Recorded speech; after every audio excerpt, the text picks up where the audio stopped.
guys, welcome back to Mysteries with Pippa. So today's case is a really exciting case and it's one that I've wanted to do for a while. So before I begin, I just wanted to let you guys know this is the first day that I'm wearing makeup since I had my laser eye surgery last week, and I fucked it up quite a bit because I didn't realise it's still quite painful to put eyeshadow on, so it's all fucked up. Oh. But the rest looks okay. I got a bit of a bun today. But you're here anyway for the case, and I'm not a beauty blogger, thank goodness. I wouldn't get very far. I'd probably have a lot less followers than I have now, but I think it's safe to say that my highlighter is on point. So Casey Marie Anthony was born on March the 19th, 1986, and she was born in Orlando, Florida. Her parents were George and Cindy Anthony, and George was a retired police officer and Cindy was a nurse. So Casey's parents were really educated and she had a really good upbringing. So on August 9, 2005, when Casey was 19 years old, she gave birth to a beautiful little girl, and she named her Caylee Marie Anthony. So unfortunately, Kaylee's father has never been revealed, so they really hoped that Casey's current partner in 2005, her fiance, was the father, but a paternity test revealed that he had no or 0% chance of being the father.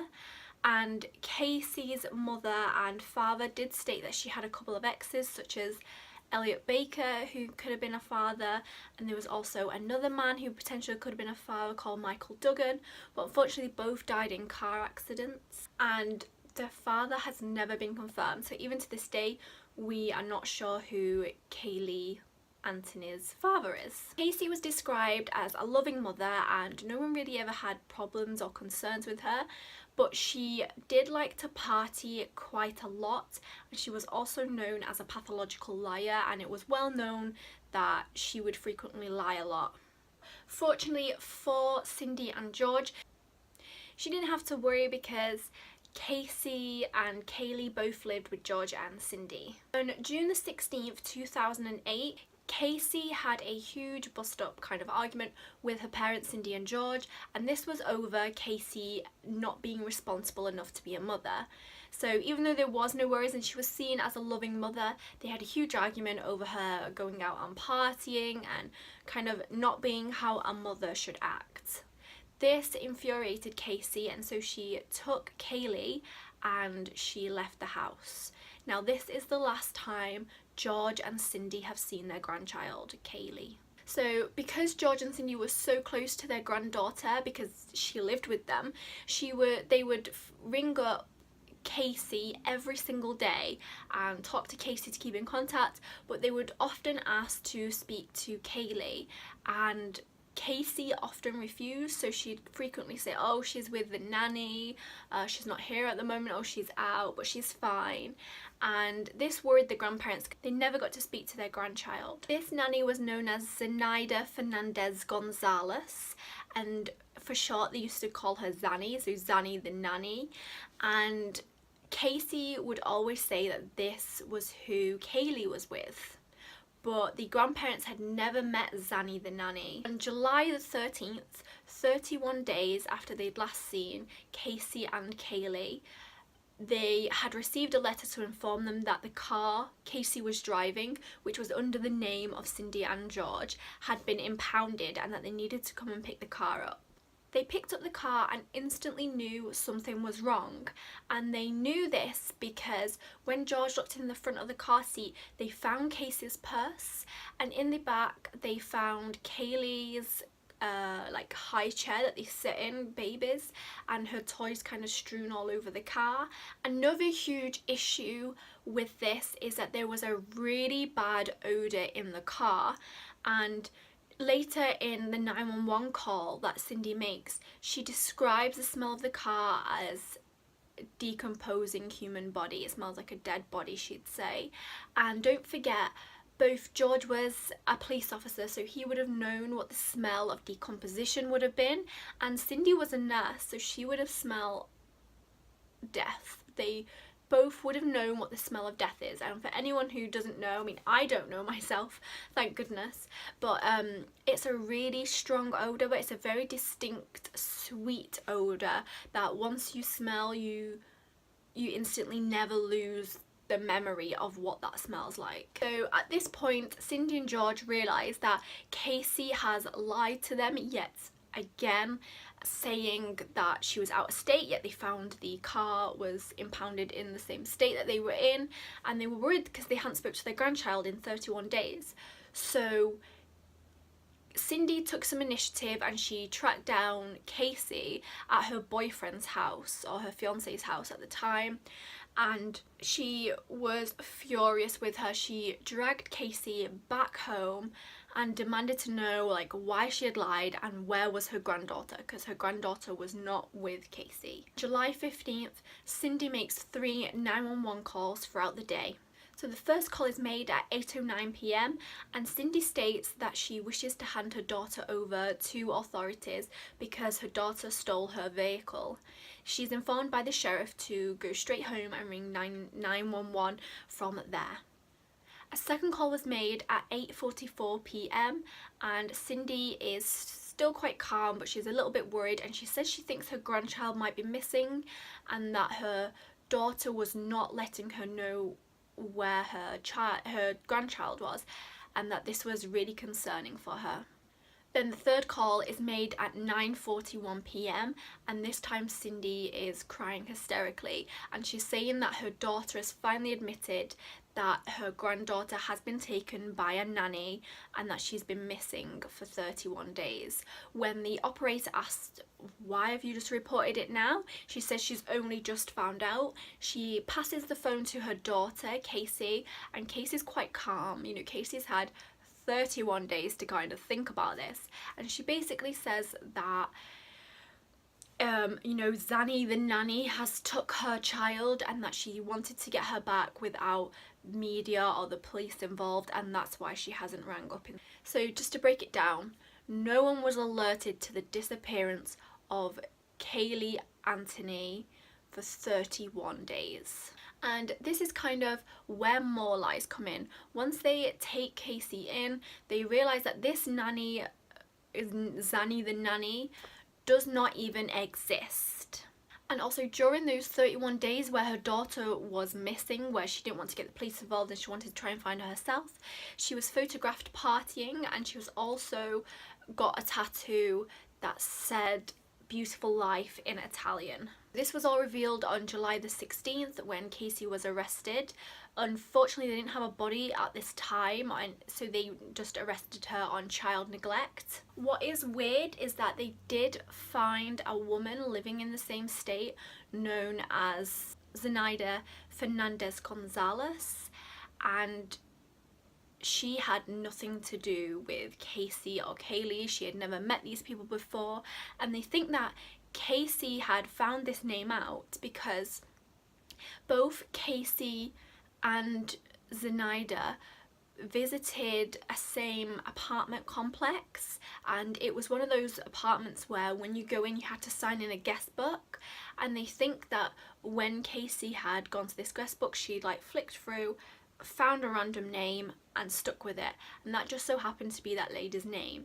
They did put the lady in a lineup, and Caylee could not distinguish which one was Zenaida. She had no number, no address, no way of knowing who this nanny was, and apparently this is a nanny that she let her child stay with. So it was determined that she was lying and that this nanny did not exist. Another lie is then exposed. The police ask Caylee if she will take them to her workplace, just in case anyone from work might have anything to do with the disappearance of her daughter.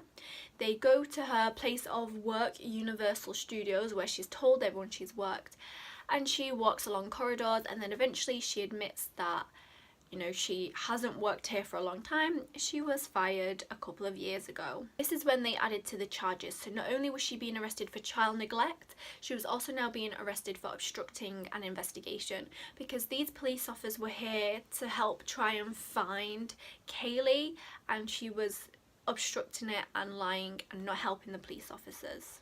She had lied about the nanny and she was lying about where she worked. So despite no body found, on October the 14th, 2008, Casey was indicted for the murder of her daughter, Caylee Marie Anthony, and she pleaded not guilty. So once she was indicted for the murder, the prosecution team took both the impounded car and they took away the Anthony's family computer. So on the computer they found the words that had been searched on the internet search history: chloroform, alcohol, acetone, and how to make chloroform. In the trunk they had found high levels of chloroform, and there was a strong smell of decomposition in the trunk. This also alerted to cadaver dogs, who kind of made the gesture that there had been a decomposing body in the trunk. So they also found a single hair in the trunk, and this had something called root banding. Now, for anyone who doesn't watch enough crime scene kind of programs, you won't know what this is. I think I learned it off a TV program a couple of years ago. So root banding is when a body dies and the hair is still intact to the root, the hair decomposes in a way, so when you look at that hair, it's almost like a black banding. So it'll have the colour of your hair, but there will be black bands or kind of stripes along the hairline. This was found in the trunk as well, and this hinted that a body had died while the hair was intact and then the hair came away. So this also kind of added to the prosecution's theory that there was a dead body. Then unfortunately on December the 11th, 2008, a utility meter reader named Roy Crunk was travelling through a wooded area about a quarter of a mile from the Anthony home. He needed to take a leak, as they say. He needed a wee, and so he was urinating in a wooded area and he saw a bag. So with his meter stick he prodded the bag to find out what it was, and a skull fell out of that bag. The body was found to be that of little Caylee Anthony's body, but the body was so decomposed that it couldn't be determined what caused her death. So with the body was 3 strips of duct tape. This was found attached to the skull, but it's not clear whether it was attached before or after death. Also, the body was also found hanging out of a laundry bag. Now this laundry bag was found to be a set of 3 laundry bags. When they went to the Anthony home, they found 2 white laundry bags that were very similar to the one that was found with Casey Anthony's body, and they couldn't find the third one in the Anthony home, and yet the third one was found with Casey Anthony. There was actually no specific DNA evidence linking Casey to the murder. It was all very circumstantial, and so the prosecution did try the hardest to go with that. So the defense argued that Caylee accidentally drowned in the pool in the house, and that George, the father and grandfather of Caylee, had shouted at her and said, "Look what you've done, you're a bad mother, you're going to go to prison forever now, what will this think of the family?" and convinced her to hide the body. What's, I think, not so convincing, and I'm trying my hardest not to put my opinion on it, but he was a police officer and he would have understood accidental drownings and accidental accidents, and yet the defense are arguing that he convinced his daughter to hide his granddaughter and cover it up and make it look like a murder. It doesn't seem like a strong alibi to go with, but that is what the defense ran with. George denied ever doing this, and he was also never charged with the cover-up of his granddaughter's body. But on January the 22nd, 2009, it all got too much for George and he tried to commit suicide. So what he did was he sent a lot of texts out to his family and friends to say how much he loved them, but that he couldn't cope anymore. He took a lot of pills and wrote a suicide note and then lay down to die. but the authorities found him in time. They found the ping off his phone to know his location, and they saved him. Now, in the suicide note, there is no reference that he had any involvement in the death of his granddaughter, and he frequently says in the suicide note, why would someone do this to our grandchild? Where are they? Why would they do this? He constantly asks why. If he had done it, he would have known. And also, it's also known as a deathbed confession. So if someone's about to die or kill themselves, they usually have no reason to lie. So he wasn't expecting to live. He genuinely was going to kill himself, and he didn't ever admit that he knew anything about the case, which is also one of the reasons why I don't agree with the defense. So another reason why he decided to commit suicide is because him and his wife Cindy were tormented by the media constantly. They would have people with signs outside shouting at them, wanting to start fights with them, calling them murderers, even though they had nothing to do with their grandchild's death. The jury took 10 hours to deliberate and found Casey Anthony not guilty of first-degree murder.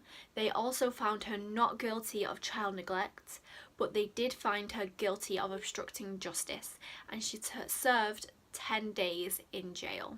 If she was acquitted, a lot of people might ask, like, she was acquitted, clearly the prosecution evidence couldn't have been that much, and I think the reason why she was acquitted from the research that I've done and the interviews is that the prosecution thought they had a slam dunk case, so they didn't really try, and the prosecution fucked up. Couldn't prove how, why, or where Casey died, so they couldn't prove motive. They couldn't directly link Casey to the body.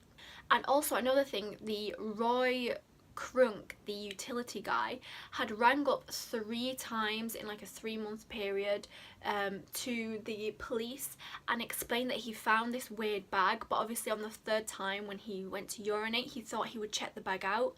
So the first time he rang, a sheriff had a little look around, didn't see a bag, even though it was reported by Roy Crunk that he found a really suspicious bag in the woods, and he left it. This also happened a 2nd time. He went past and also saw that the bag hadn't been looked at, so he rang the police again. They said they would check it out. Again, they couldn't find anything. Then the 3rd time, he rang up and said that he would show the sheriff directly where the bag was, that he wanted this bag looked at, and he didn't want to touch it. He was too scared to touch it. And the sheriff went out with him. He took 3 steps into the wooded area and accidentally fell over, and then the sheriff was like, I'm not going any further, you're wasting police time, don't ring us again, and left. And this is another reason why the prosecution service fucked up. They had 3 attempts to locate the body, and they could have found it in an earlier state, when the body would have been in a better state, because obviously wildlife had got to it, the weather had got to it. It was in wet marshlands where this bag was found, so this would have eroded any DNA away that they possibly could have found. Another thing is that the prosecutional evidence that they submitted, everything they submitted went public. So not only did the defense have time to kind of come up with their arguments against it, everybody knew about the case. And so when the defense chose their jury, they chose it based on the people who still thought she was innocent, after all the mass amount of evidence had been exposed to the public. So when the prosecution came in, they would have just revealed the same evidence that was already released to the public, and so wouldn't have changed the jurors' mind.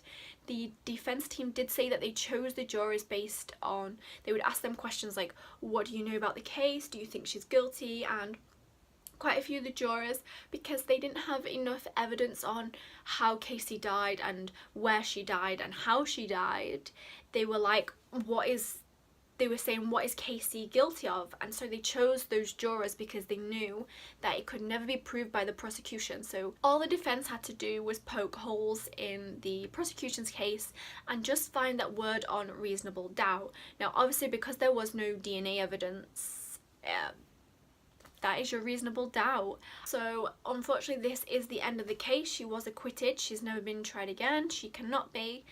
And that's the end of it. So both Cindy and George do not talk to Casey, and neither does Casey's brother Lee, who is 4 years older than Casey. George does believe that Casey has something to do with the murder, or if she doesn't, she then at least knows who murdered Caylee. But he has nothing to do with his daughter because of the way that she lied in court about saying George helped cover up. And they even made a statement that George sexually abused Casey, which severely hurt George to the point where now he has no contact with his daughter. Cindy, on the other hand, says, you know, it's my daughter, I still love her, and she does talk to her, but not as often as they ever used to be. And Lee has no contact with his sister Casey because of the whole situation. And now Cindy and George have a new grandchild, who is Lee's son, and they spend all their time committed to their grandchild. And that is the case. It's such a heartbreaking case, and it's one of them where,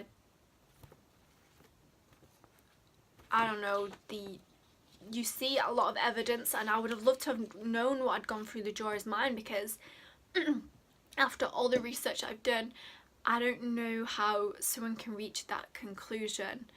I do think she had something to do with it. A lot of people do, and I hope one day that we find out. I don't think we ever will. She seems like a manipulative liar and someone who is always going to continue to lie. But we can only hope now that grandparents can find some closure from this. And thank you so much for joining me again for my next case, and I am going to be seeing you guys next week for another case. And I promise not to leave you guys as long as I did when I had my laser eye surgery. It's good to be back to normal, and bye.